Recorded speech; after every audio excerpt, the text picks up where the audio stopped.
Welcome to Luca and Miguel. Enjoy the video. You start by matching signals. HDMI is simplest. Plug the HDMI cable into the monitor or adapter. If the monitor lacks HDMI, attach an active HDMI display port or HDMI DVI adapter. Once connected, power the adapter if it needs external supply. Make sure the monitor is on the correct input channel. You should see a signal or a blank input message.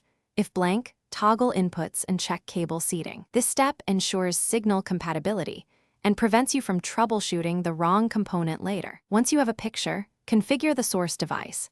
Set resolution to the monitor's native resolution and pick an appropriate refresh rate. You want correct scaling so text and menus are sharp. Use 16:9 for most TVs. Next, route audio. If HDMI carries sound, select HDMI as audio output. Otherwise, connect external speakers to the monitor's audio jack or use a separate speaker system. Make sure color profiles and overscan settings are off or adjusted so edges aren't cropped. You finish by testing real content. Open a streaming app, switch to a tuner, or play a video file to confirm smooth playback. Once done, fine-tune picture settings like brightness, contrast, and sharpness.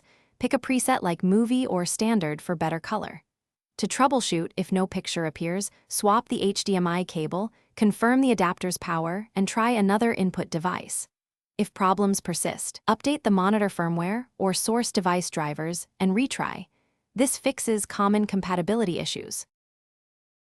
Thanks for watching and please subscribe. It's the best investment you'll ever make.